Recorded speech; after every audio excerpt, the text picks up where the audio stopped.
Welcome to Healing Minds, Stories of Resiliency and Recovery, a conversation held at the intersection of substance abuse, mental health, and everyday living.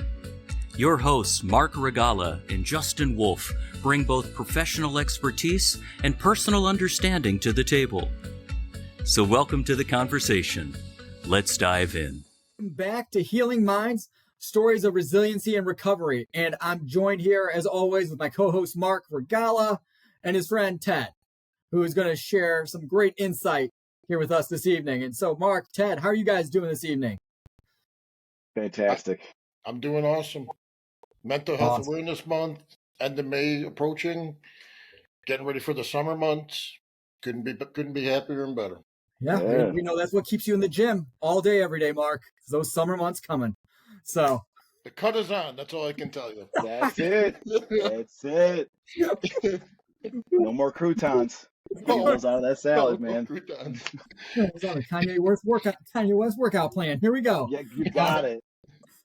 All right. And so, I mean, with Mark, what you brought up, like being at Mental Health Awareness Month, like this is such an important month, right? Because I feel like it is one of those things, like, yes, we give it its month, but, you know, mental health never takes a break. Just like the disease of addiction, it never takes a day off.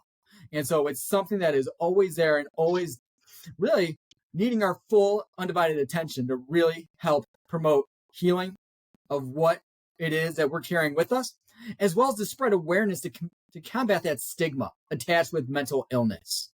And noticing that when we're talking about individuals impacted by any condition, that condition doesn't define who that person is. They're still a person first with that diagnosis. And so that sometimes gets lost in it when we talk about like the labels that people throw out there to define individuals impacted by, you know, disease, mental illness, or the disease of addiction. And when some of these labels and these terms get thrown out there that are incredibly derogatory, it's like, what other condition do we talk about in this way? Or the individuals impacted by the disease of addiction, right? Like we don't treat anybody else with a chronic medical condition the same way or talk about them the same way as we talk about those with co-occurring diagnoses. And so, Mark and Ted, I'd love to kind of hear your thoughts about kind of what Mental Health Awareness Month means to you guys. Well, you see my T-shirt, Mental Health Awareness. I mean, I believe this, you know, and if I turn around, then I'm not going to do that. But at the back says "Stop the Stigma." Okay, I mean, to me, Mental Health Awareness Month is providing education to the general public, getting to understand what it looks like, what addiction looks like, what alcoholism looks like, and kind of what you said, making sure that people understand that you should not be judged for having a disease. And we're talking about a disease that's in the same category as cancer, same category as diabetes. We're not chastising those people for getting cancer. Yeah, we're going to be critical of somebody dealing with depression or dealing with PTSD or anxiety and subsequent alcohol and addiction issues. It's just not right. And also, my whole thing about this month is, one, providing education to the general public, and two, getting people that have issues, okay, underlying issues, to be able to talk about it. Right. Okay. I mean, we're all human. We all have feelings. Okay. A lot of people get through depressive thoughts, anxious thoughts, things like that. That doesn't make us weak. Okay. To be honest with you, be able to talk about it, to me, that's a symbol of strength. And that's what I want to pass along to the general public that's watching this podcast. Ted, you got thoughts on that? I absolutely do. I totally agree. I actually think America is probably the toughest place to cope with mental health than any other country because it's kind of encouraged in a way. The bad is always glorified and elevated in general. It's applauded, bad behavior is applauded, and people would rather laugh or shame or shun than actually help. Because they can point and well, that's not me. I'm doing okay. Compared to them, I'm doing great. When somebody's hurting, they need help.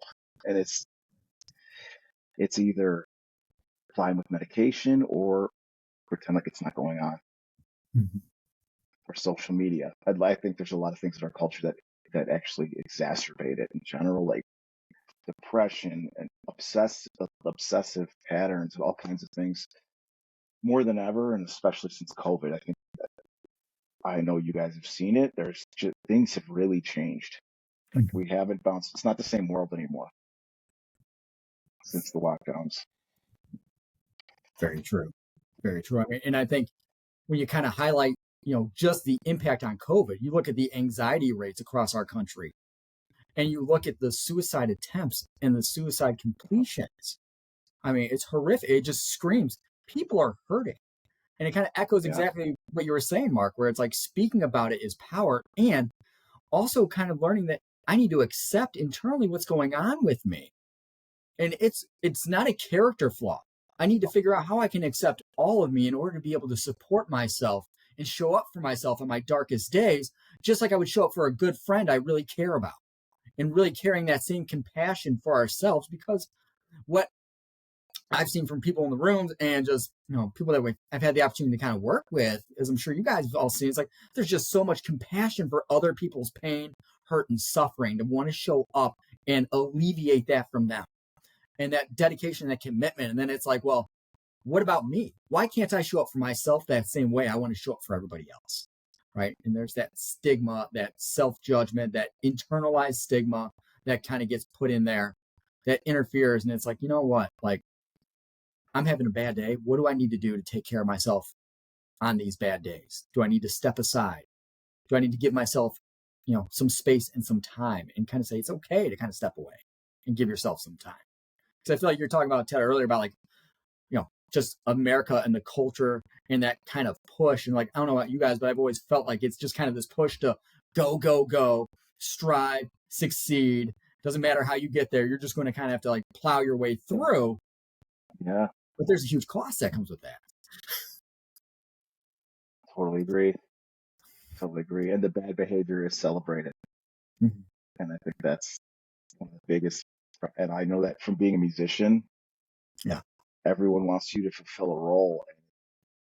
It's like the fabulous F up. Like they want you to be this mess. And if you're not, and I've run into this with women where they're just like, oh, I thought you'd be crazier. And I mean more recently. And it's a letdown to them because they want someone that's acting out. They want the acting out because it's a good story, and to them it's a Saturday night or whatever it is. But again, it's celebrated, and it's like, dude, there's a person in there, and sometimes people are isolated and you don't even know it. Maybe you're the person they're trying to talk to, and you're not paying attention because you blocked them out. There's a wall up, and you're just like, oh, whatever, having a good time. Dude, pay attention. Mark's very good at that. He picks up on nuance so quickly, and that's how we met. Yeah. And so, I mean, I think that's a great lead. And I mean, Mark, do you want to kind of share with everybody and tell everybody a little bit about Ted here, man, as we get into this? So the thing about him, and I think I've worn some band T-shirts on these podcasts before. I'm a big rock and roller, and I'm a big '90s grunge guy. I'm a big Nirvana fan. So I was actually at a show locally here in Lombard to see really this Nirvana cover band that I had a following with, and Ted's band. He's a lead singer of a Stone Temple Pilots cover band. Was opening. Now, honestly, I really wasn't a fan of that band in the early '90s for whatever reason. I just never got into their music. I was familiar with some of them, so I was interested to see the opening band, which was Ted's band, because I was familiar with some of the more popular songs, but not a lot of the rarities. But I was there for the Nirvana band, and Ted took the stage, and I was floored. I mean, the charisma he had, the way he commanded an audience. Okay, honestly, he wiped the stage clean. I mean, the Nirvana band, which I have followed in the past, okay, a couple times the lead singer had to stop songs halfway through because he wasn't getting any audience participation because they were almost like a letdown compared to his band. You remember that, Ted? Yeah. Okay. So I became a fan of Ted and his band that night. Okay. Talked to him briefly afterwards. I'm like, dude, that was incredible. And then started following them on Facebook. went to a couple shows. I got a couple friends that are actually really big fans of the Stone Temple Pilots from back in the day. One of them was my buddy, who's got over 20 years sobriety. Okay, he actually helped me when I was trying to get sober, and I told him about Ted's band, and we decided to go to a show. And needless to say, I pumped up Ted, and Ted had a little bit of an off night, but it wasn't an off night. Wow. Okay, he was a little messed up on stage, and I Yeah. recognized all the signs. I mean, Yeah. from the way he was saying words in between songs, hmm just his behavior on stage. I mean, you could just tell he was completely off. So I went up to him afterwards because I kind of had an idea of what it was from my past addictions and my drug of choice, and I just, privately said, "Hey, I followed you before. I've seen you on good days when you were healthy. I know you had an off night tonight, but I know there's something else going on. It's pretty apparent. Here's my name. Here's my number. If you want to talk, please feel free to reach out." I just felt it was my obligation, being in recovery at that point. And kudos to Ted. The very next day, he reached out. And when he reached Yeah. out, that started a process, and it started a friendship now that has been going on now for several years. Yeah. Now, what led up to that point, we're going to talk to Ted tonight, and he's going to tell us his story. But his progress that he's made the last few years has been tremendous. He's had conversations with people in the entertainment world about sobriety or getting off drugs and things like that. He's actually helped coworkers in his day job. One individual in particular that he referred to me, and I actually had got Eric, who was just on the last podcast, involved because this gentleman was a military vet, and Eric was a military vet, and we actually helped him get sober as well. But that Yeah. came through Ted. Ted's trying to help others as well. He's trying to do what he needs to do in the community. He's very he's an active voice when it comes to addiction. He's a very active voice when it comes to mental health, and with it being Mental Health Awareness Month, and knowing a lot of his story, but not all of his story. I'm sure we're going to learn more tonight. I thought it was good for us to close out Mental Health Awareness Month with hearing more from Ted. Thank you, Mark. So when you approached me that night, I was at the end of my rope. That was about as long as I could maintain um, abuse without people noticing. And I was at the point too where I was kind of about like almost giving up. I was just sick of everything, you know. You know how you get, because Oh it's yeah, when one thing's bad, it seems like everything's bad. But the worst part is just never feeling like that's going to leave your life, and that's all you think about, and it consumes your thoughts, and then the shame of it, and you think about, I'm a singer, and like these guys in the band don't know, they still don't know.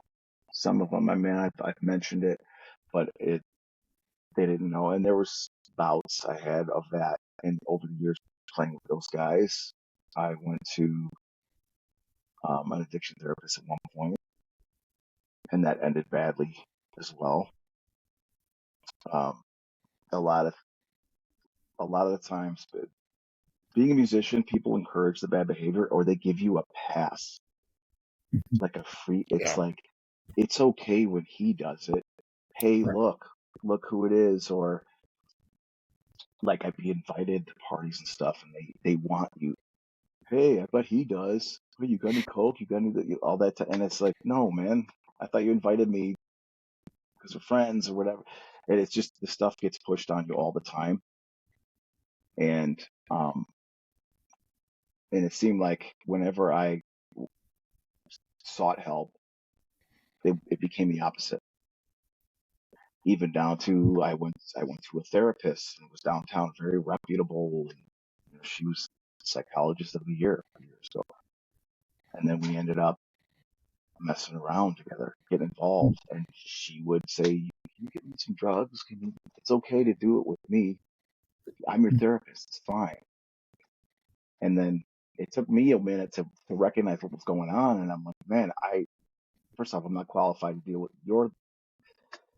you have your own issues, Mhm. But she saw it as like, yeah, but you're the musician guy. It's like, you're fine. And they think you're bulletproof or something, or if it ends badly, it's like, yeah, but you got what you wanted. See, everyone will love you.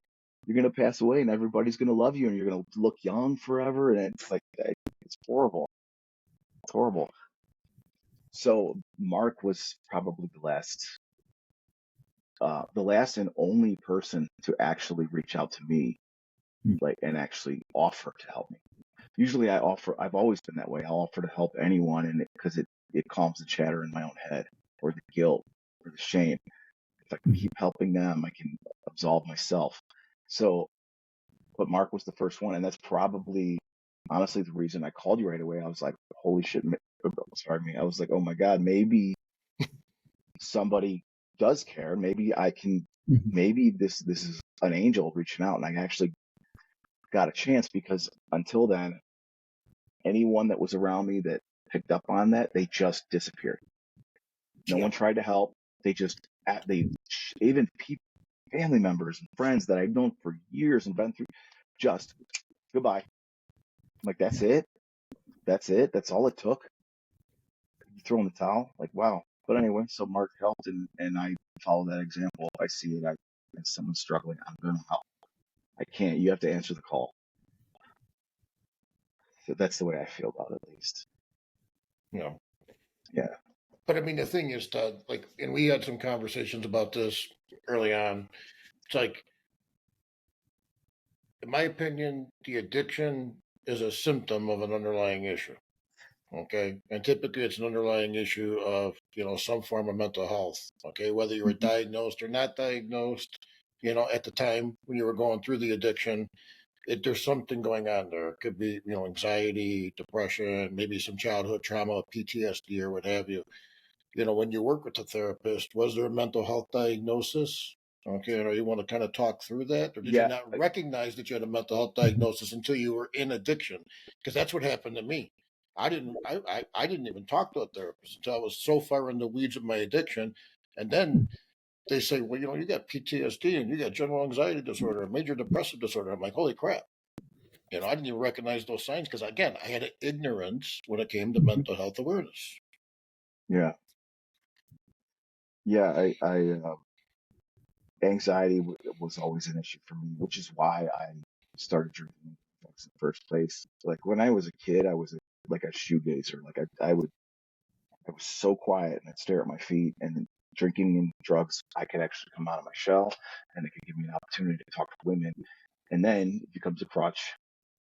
But the anxiety, like obsessive. In fact, when I was a kid, I was pretty OCD. Like Mhm. if to the point where I'd have to turn a doorknob the opposite way before I could leave, or if I shut a Yeah. door and turned right, I'd have to turn left too to make it. So and my dad was in the military, and he was really, I never got rest. He was always on me at all times. And I was just to the point where I've had a lot of back issues, and I went to a, a therapist that rehab people, a sports therapist. He's a big guy too, so he could actually like fix me. But went to him for a while, and he said at one point, he goes, all this stress you have up here. He's like, I'm going to ask you something. Can you just be honest with me? I'm like, yeah. And he goes, did you get smacked around as a kid? And I'm like, why? And he's like, because I've been through this many, many times. And I'm like, yeah. He's like, yeah, because you're always like a dog Mhm. that's been hit too much. Right. Your They're condition. always tense. Yeah, exactly. And he said that's where the source of all this comes from. He's like, Mhm. you're always in flight mode all the time. So, and I even talked about it with him, and he's like, yeah, I can see why you would do anything to chill Right. out. That's rough, man, doing that all day. And you guys know, as men, you don't really, number one, have the opportunity to share it. Number two, you don't want to, Mhm. because it feels weak in front of certain people. And number three, you want to be like, there's nothing wrong with me. It's normal. Everybody goes through it. It's normal. It's normal. How many times can you keep saying that? And Right. you're like, nah, it's normal. It's normal. Right. But everybody doesn't feel that way. Some people live great lives and they never dealt with that. So I guess it's not relatable for them. But when I hear people speak, they go through, I'm like, oh my God, so many people have the same story as I do. So many people. And it's odd that we all end up at the same result. Why is that? Mm-hmm. So, but I appreciate Mark for reaching out. Otherwise, it wouldn't happen. Well, it's like I said, I mean, from my lived life experience and what I went through, I mean, I knew right away what it was. I just didn't tell you I knew what it was. Yeah, I wanted you to tell me and be honest with me, and you were. yeah, And you were, and we didn't know each other from hole in the ground. I think that's I important to know, I understand. know. I I mean, remember it. Yeah. it was a casual hi here and there, and all me complimenting you about your stage presence or what have you. But I don't even think I knew your last name till you wrote down on the piece. I wrote down. I think you somehow I got your name or whatever, and I thought it was a bogus last name because I didn't know it was your last name, and I'll respect the privacy there. But I mean, I didn't even. I mean, seriously, we weren't friends. I mean, I Right. just saw him on stage, and he just had all the signs of opiates or fentanyl. I mean, I recognize him because he had the same herky jerky motions that I had when I was working at a Yeah, desk, but he was doing it on stage, just sweating profusely. The way you had an opiate draw while you were talking on stage in yeah, between songs and things like that. yeah. But you're probably thinking to yourself, who the hell is this frigging guy giving me his name and number, and he thinks he can help me, you know? I mean, Well, but I think I was at the end of my rope, and then I think that, yeah, I remember that, and I remember going home and looking at the number and going, it's worth a shot because the direction I'm headed, I don't think this is going to go on much longer, and it's not going to end well. So, oh, yeah, and that's a horrible feeling. But I felt like isolated, like I couldn't tell anybody, so I was just kind of, you bleed in silence, and then you just, okay, whatever yeah, way it ends up, I guess it's going to end up. Right. And it's a dark existence living like Mm-hmm. that. yeah. Well, Yeah. what led to that point though? Were you introduced to prescription pain medication because of the back? So yeah, I had been go through this for a minute. So I've been hit by a car. I've been in multiple car wrecks. I rolled an ice cream truck on the highway. Crazy. I was in a head-on collision. I was in a Camaro and a Trans Am hit me head on. So a lot of this, and then 2 other times, within 6 months, I got hit. And here's the odd thing: I was never at fault, which makes me think I'm really unlucky or I'm really lucky. Yeah. So I used to think I was unlucky. Now I think I'm very lucky. Yeah, But because of that whiplash and all this stuff, to the point, and even now, like I'm very tired right now. Last night, I wake up in the middle of the night and both my arms are asleep because I have such compression in my neck and I lose feeling. And like I'm very tired and it, but I'd rather deal with that on its own, yeah, than yeah, anything. So that's what it was. And at the time I got strung out I was probably at my worst. I was really bad. Like I was Frankenstein. I couldn't move. I was like this for months, and I was in a lot of pain. And then I was getting therapy. I was getting worked on, so I was able to move eventually. But you do things, you know what it is? It's like if I have to perform, like I've got to do my best. I got to focus. I got to feel better. I got to be able to move and not worry about this. So you do it, and then you're like, well, I did a great job last night. I deserve this. So you do it again, and then you reward, or if you like, I'd hold off because I'm like, I got a show coming up. I'm gonna hold off a day. So then I'm like, well, now I deserve a real reward because I held off a whole day, and I know you guys know that we reward just addiction rewards itself. You go, Mm-hmm. if I held out this long, I deserve. yeah. So, Well, that's what I was going and to say. I mean, that's, you're very physical. Not to interrupt, but you're very physical on stage. That took a toll on your body as well, I'm sure. yeah, and my cartilage in my neck and my Yeah, back and my hips and my ankles and my knees, and which is coincidentally Prince, Michael Jackson, yeah, James Brown, Like they all had really bad issues with their knees, their hips, their back, their neck, because they're dancing and then they have to go on. Hmm. You Yeah. got to keep going. And like Prince, he was walking on canes in the end Hmm. because his hips were so bad. Yeah. So and then he was medicated. Same with Michael Jackson. He was medicating, and it's wear and tear. If you get to your 40s and you're still performing, my uncle is a James Brown impersonator, and he just got both knees replaced. He had one replaced 3 weeks ago, and he just got another one replaced. And this is scary. No one has heard from him. We've been trying to get a hold of him. We haven't heard from him for a week. And we're like, where is he? And my guess is he's just laid up. He can't walk, but he's done that for years and years. He's danced like that, and he has so many problems, but he keeps going. He uses a cane when he's not performing. He uses a cane, and the Yeah. knees and he had a lot of issues with addiction.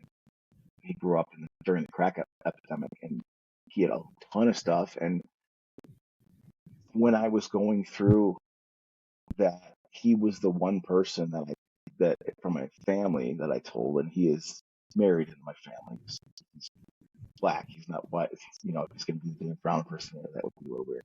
But he, right, a little odd. But he was the one guy in my family that was like, I'm not going to tell you, Daddy. Don't worry. And I'm like, okay. Because he picked up on it right away, too. Just on the phone, he picked up on it. And I'm like, well, what am I going to do? What should I do? He's like, first off, you have to surrender.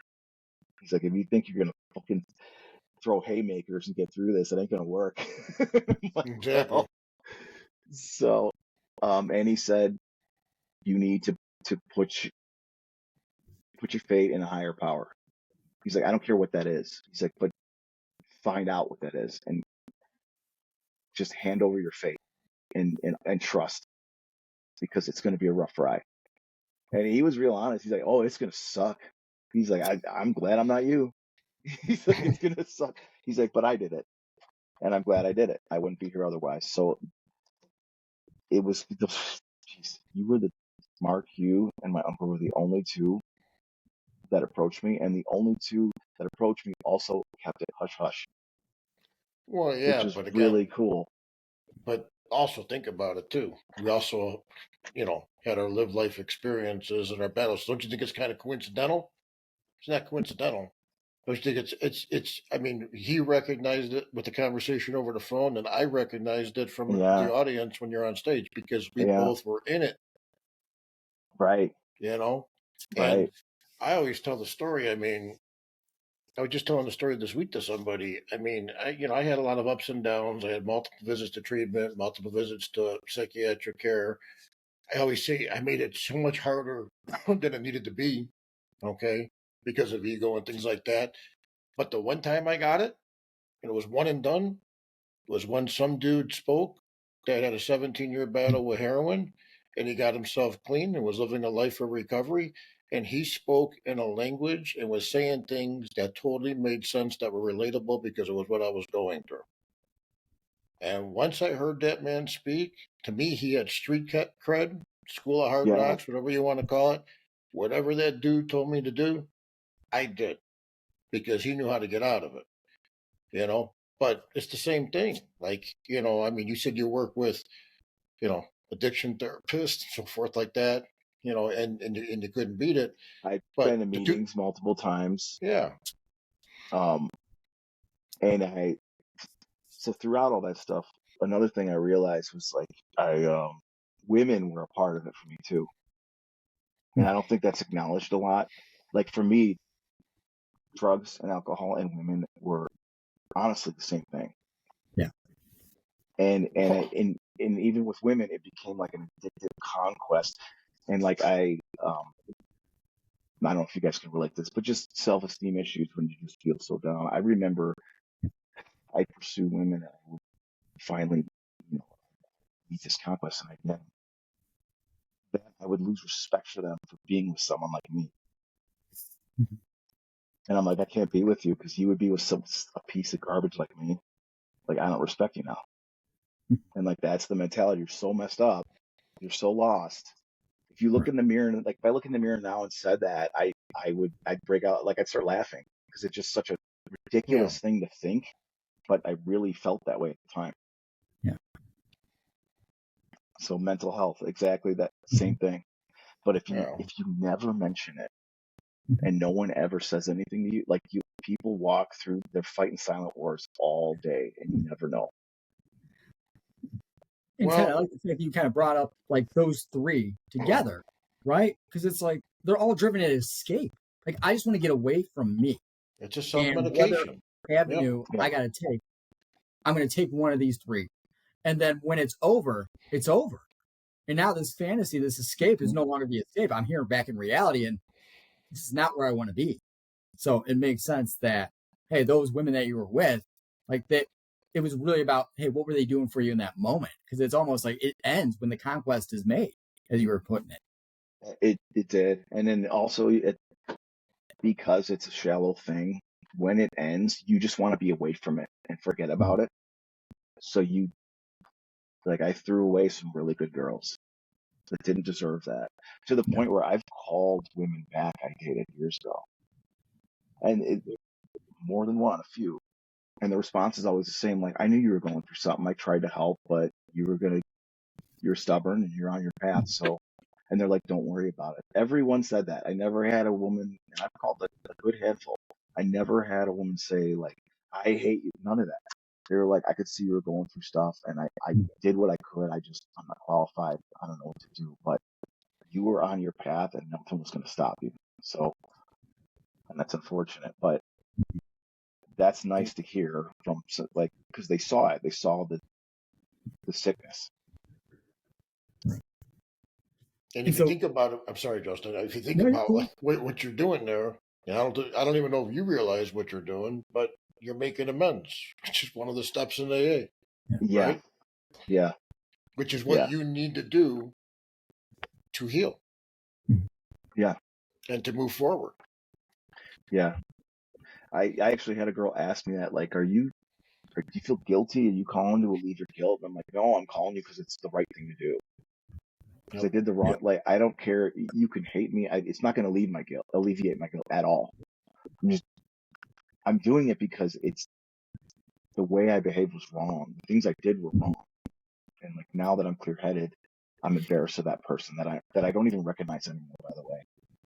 You know. So what were you saying, Justin? I'm sorry. Yeah. No, don't apologize, man. Like what you have to share is much more important than what I got to ask. So the ask is just kind of get you there, man. Um, so I mean, we've been talking a lot about kind of like what it looked like when you're caught up in it. And I'm wondering if you could talk a little bit about kind of like what that recovery process was like for you after that initial contact with Mark and some of those things that you had to tackle and come to peace with along that journey. Yeah. So physical fitness has become such a big part of my life, and because I've gotten sober more than once. Um,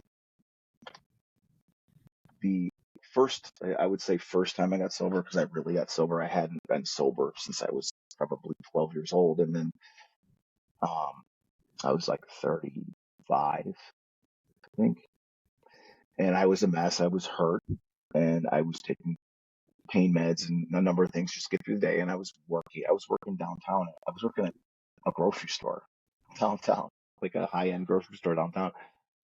And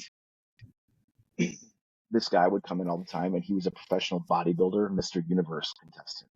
And every time he'd see me, we'd always say hey to each other and shake hands, and he was always nice to me. I don't know, it was one of those things, like, you see somebody and you're like, do I know him?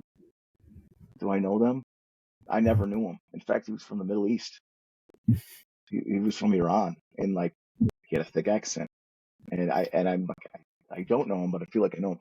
So he came up to me one day and he goes, I can help you. And I'm like, what, with what? What do you need? What? I was really confused. Like, I'm like, yeah, I can help you. I'm working. I thought I'm like, no, I can help you. And I'm like, what do you mean? He's like this. He's like, I can fix you. He's like, if you give me a month, I can fix you. And I'm like, okay. I'm like, man, I don't have money. I can't do this. He's like, you're in trouble and I can help. And he did. He did. And he was everything he told me. First off, all this body pain, and people don't talk about this. If you have back pain and injuries, the first thing he said was, if you quit the drinking, it will immediately start to get better. You need to stop the boozing. And people don't realize that because they medicate with the booze. Mhm. And the inflammation is so bad from drinking, it's horrible. So he initially got me on track, and I was very strict, and meaning I was on a strict regimented diet.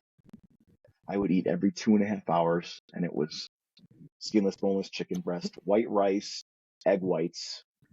I would only drink water, Mhm. and and I did this 9 times a day, 9 meals a day. And even within the 2 weeks of quitting drinking and the drugs, he was calling me and checking on me 30 times a day. Wow. And he'd call me at night. And I'm like, why are you doing this? He's like, because you need it. And I'm like, okay. And I asked him, like, have you ever dealt with drug addict signal? And I'm like, well, how do you know that? He's like, I don't know. I don't know. I'm like, okay. And he was real stern. Like, I'm like, okay, I'm not going to ask questions. Yeah. But, Yeah. but he got me through it. In fact, I passed the diet he used to compete in Mr. Universe to Mark. Huh. And that's what tipped you off, and you immediately were cutting weight and you're getting in shape, and you can't do that diet forever because it's a crash diet, but it works. So finally, I had been working out for years, but finally I had a routine and I understood. He taught me everything. So when I went through the thing after meeting Mark, every time I felt this overwhelming anxiety, I'm calling the walls, I'm fiending, so to speak, I would go, okay, I'm just going to go and I'm going to exercise as hard as I can because no one leaves the gym angry. When you leave, you're calm. People hold the door for each other when you're leaving. On your way in, you might be angry, but when you're leaving, oh, let me get the door for you. Everybody's zen and calm. So I would go in, and I remember going 4 times a day one day because I was withdrawing.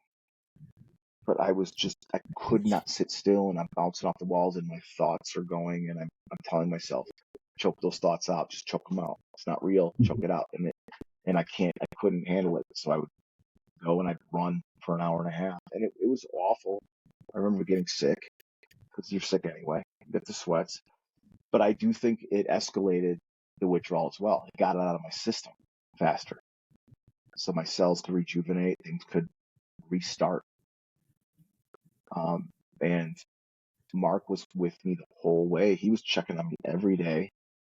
And I was ill. You know this. He even gave me tips about that. Like, oh, if you're getting sick, this is what you do. You do this, do that. And Mark's a seasoned pro. Yeah, well, that's He knows. He knows.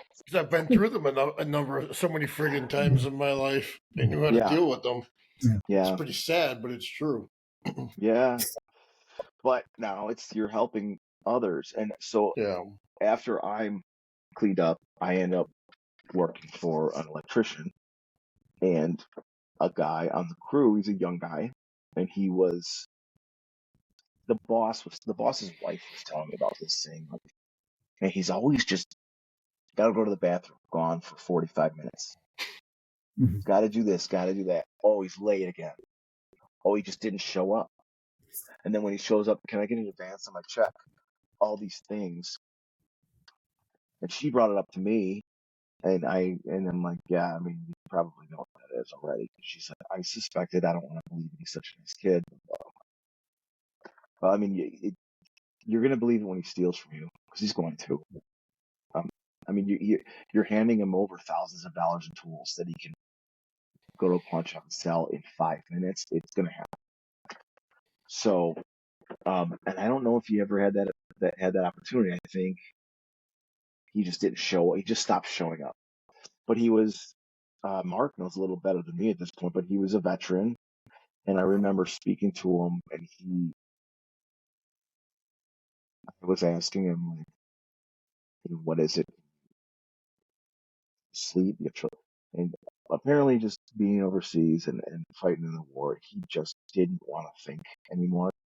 I remember him saying, he's like, I don't even want to be awake, and I don't want to go to sleep because then I might see the stuff when I'm sleeping. So he saw some pretty horrible stuff, and in fact, he was in the most war-torn, worst area in Pakistan you could be in. Like they call it, the soldiers called it like the meat grinder. Like it's a really bad area. So he saw a lot of stuff when he was young, and he just couldn't cope. And he was from, I think, a Catholic family, right? Am I right, Mark? Correct. Yeah. And a traditional Catholic family. Correct. Hispanic from the Cicero, southwest side of Chicago area. Yeah. So when he was in trouble, again, like I was mentioning, he couldn't tell anyone because the shame, he's going to shame his family. He'll never let anyone know. And so he's terrified. He's terrified. But Mark saw him through, and then I believe we lost touch, but we both found out later on he did. He pulled through. I thought for sure he was going to pass away. I thought for sure. Yeah. I thought for sure. I remember calling him in his voicemail message. Do you remember this, Mark? Yeah, I do. I do. Saying, give me a call. One of those. It was embarrassing. It was And terrible. I text him and told him, like, you need to change that. Like, I think I'm the one that told you about it and said have that you conversation did, and I with called, and I Yeah. couldn't believe it wasn't just a little bit. It was a lot. It was a lot.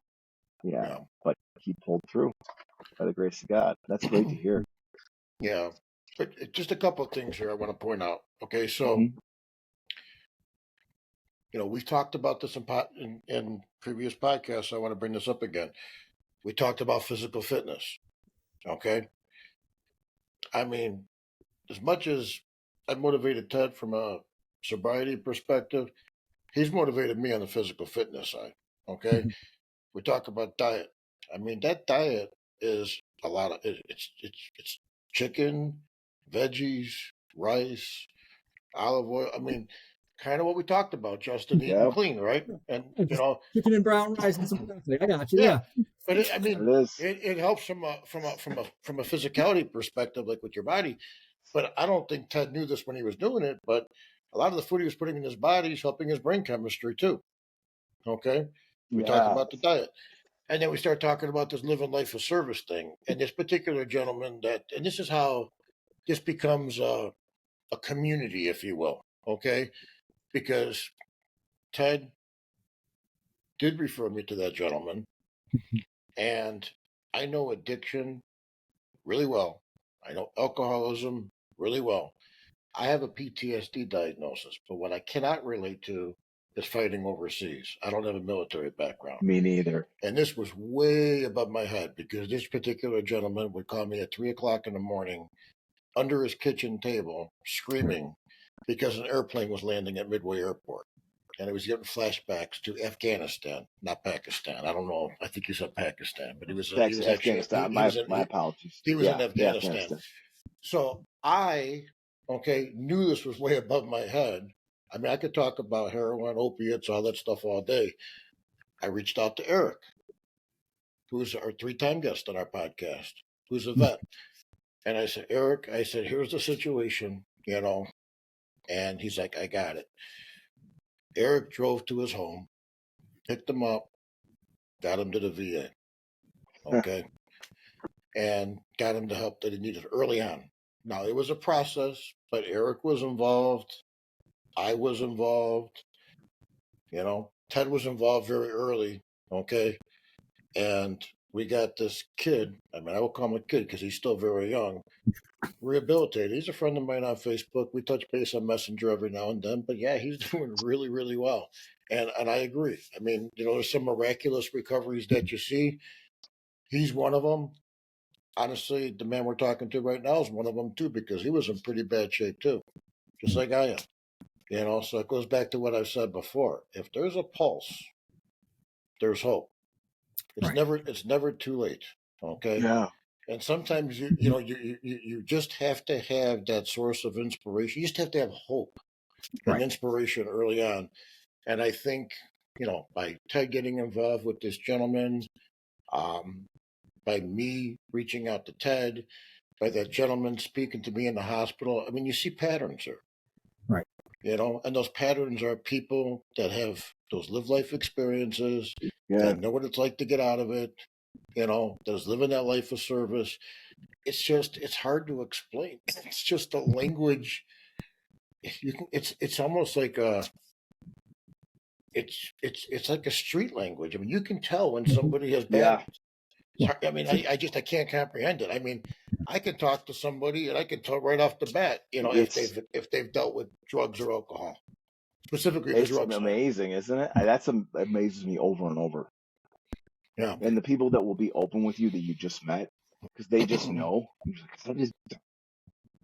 Right. They knew. Like Yeah. they knew immediately.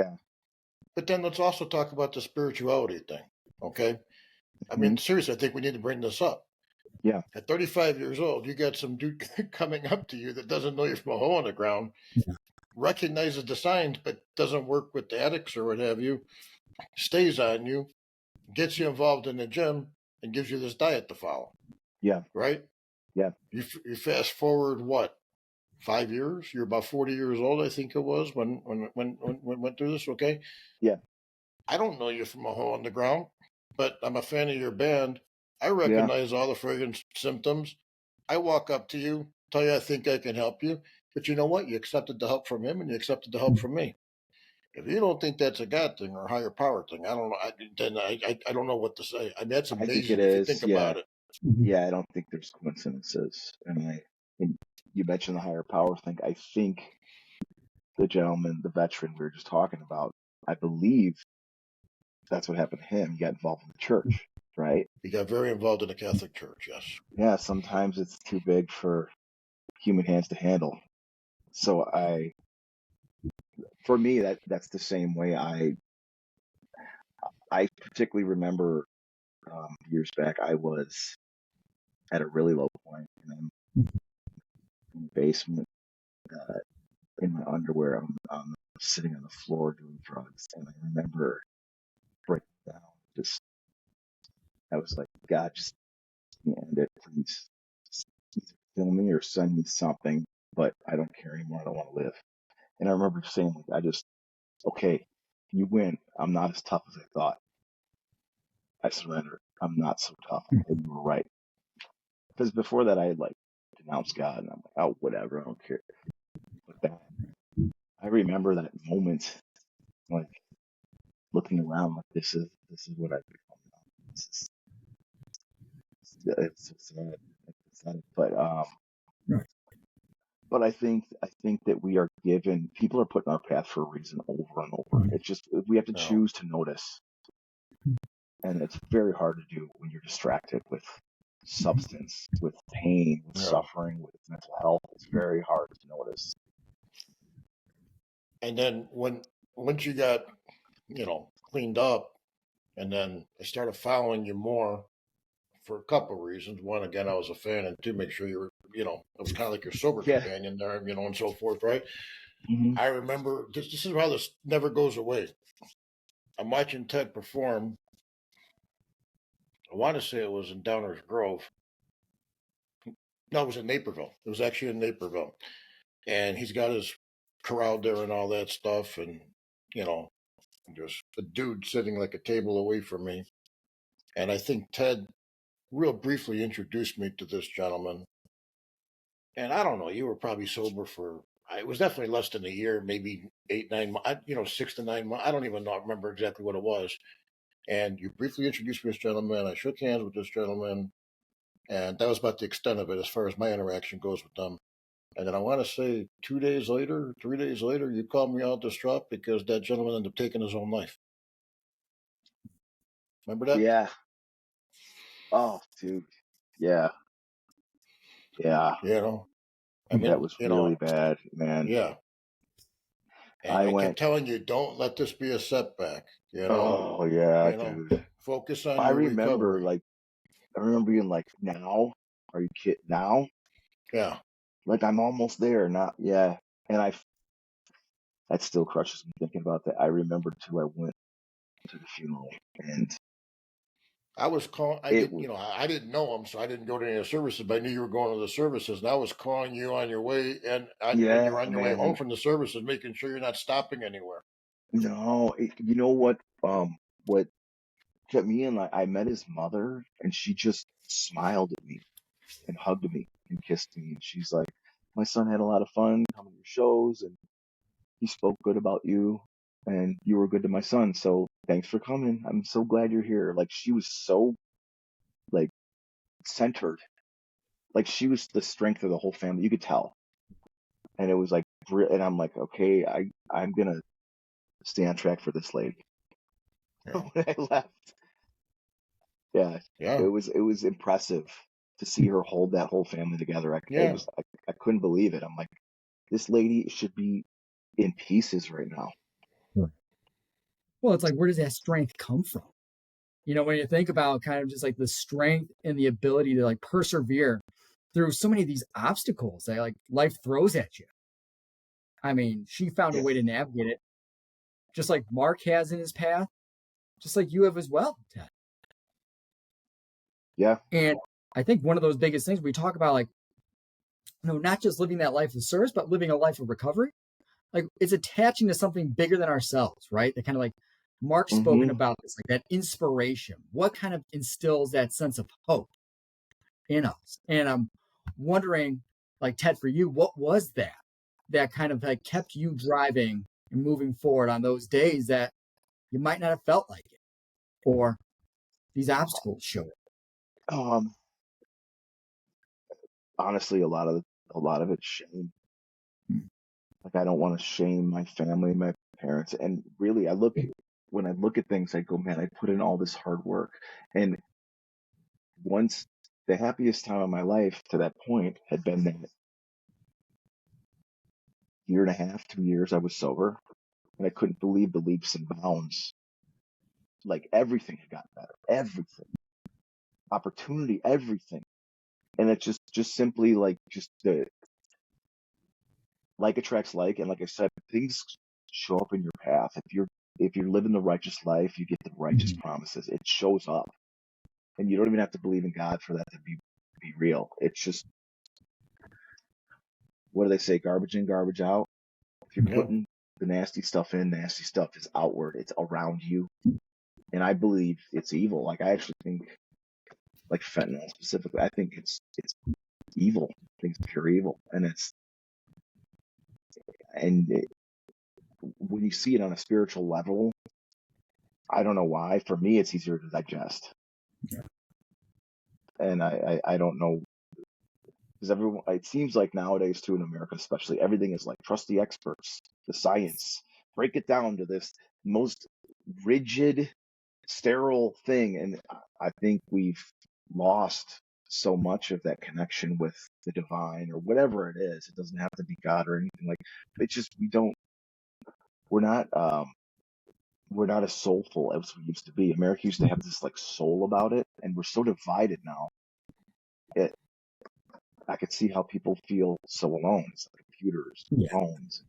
You can be so isolated, and you hear these stories about people, like Justin, like you said, like the rate of suicide. You don't even realize it. Like, that person seemed completely happy and totally fine, and you just didn't see it coming. It's sad, and I'm glad you guys do what you do, because Mhm. there needs to be a lot more. Yeah. And I mean, I think that's where, like, we're talking here during Mental Health Awareness Month, and we don't know like the depth of the battles that everybody's fighting internally unless they're willing and open to kind of share those battles. And sometimes, like, we don't even know that they're fighting this, right? And I think that's where really not throwing a label on someone or trying to like categorize individuals, but seeing them as people and seeing each individual as a person first, and understanding that, hey, part of the human condition is that we are going to suffer at times. That's just unavoidable. And it's knowing that we can show up for ourselves and be compassionate as opposed to judgmental and critical, or shaming ourselves for feeling a certain way. Because I know you were sharing, Ted, like a big part of it was shame that was kind of there, that kind of drove Yeah, this. And huge, huge. And I think that's the part where it's like, I hear you say shame.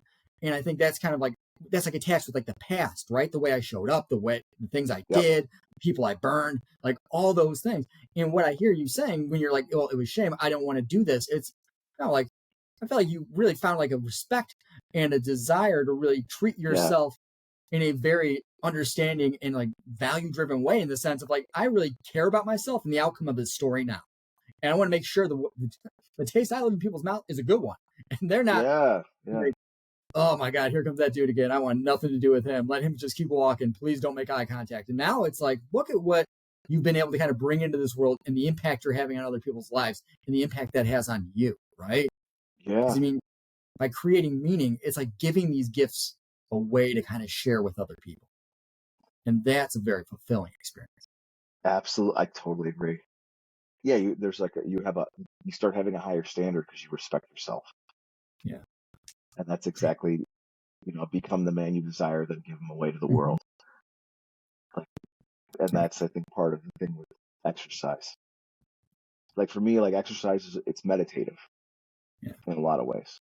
Like if I have a big decision to make, the first thing I'm going to do is go and work out because now I'm calm.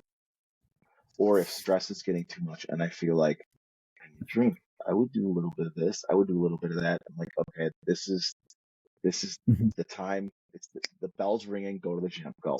And that's my thing. I'm sure there's many other things a lot of people can use. I don't have the focus to do deep meditation.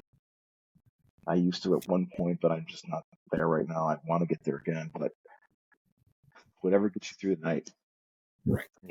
If it works, I mean, that's what kind of keeps us walking on the path. It's when we start letting go of those things that work for us, that's when danger starts to come back in.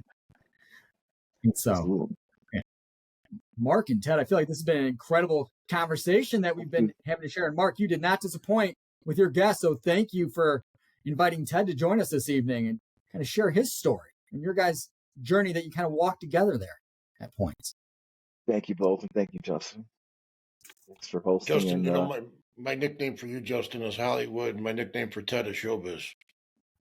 Showbiz. Yeah. We're ready. And then you got me in a freaking t-shirt and a baseball cap, just nice and casual. I was waiting for you to Hulk Hogan that t-shirt, man. Yeah, just tear it off, man. We're talking about working out again today, guys. What do you know? There'll be a podcast in the future. We'll have to have a little build up for that. Right. Call it Mark's Games. Well, thank you guys both so much. Thank you again. Ted, thanks for coming on, man. Thank you. How I feel about you, man. I love you like a brother. I really do. I love you too, man. Same. Feel the same exact way. And thank you, Justin. I love you too, Justin. Thank you. Man, love having you here, man. And for everybody, we're happy everybody else is joining us and present for these discussions. These podcasts will air on the 15th and the 30th of each month. So be sure to tune in. Mark and I are open to comments or suggestions about things you want to see us cover. So feel free to go to the website at namidupage.org/podcast. Again, namidupage.org/podcast to reach out to us and let us know what you'd like to see more of here. So as always, unfortunately, we got to come to a close here, but this has been a wonderful podcast. And hopefully, Ted, we'll have you kind of back for another episode. That'd be wonderful. Thank you so much, guys. Thank you all. I'll be back next time. Let me know. Absolutely. Right. Thank you, guys. Have a good evening. Thank you. Well. Thanks for joining us today on Healing Minds, Stories of Resiliency and Recovery. If you're on the journey to find guidance and insights, subscribe now wherever you find your podcasts. Healing Minds, Stories of Resiliency and Recovery is an educational resource, not a substitute for medical or therapeutic advice. The opinions expressed by the hosts and their guests are not necessarily those of NAMI DuPage. Go to namidupage.org/podcast for links to past episodes, show notes, and to submit a question or topic ideas for a future episode. Until next time, be well.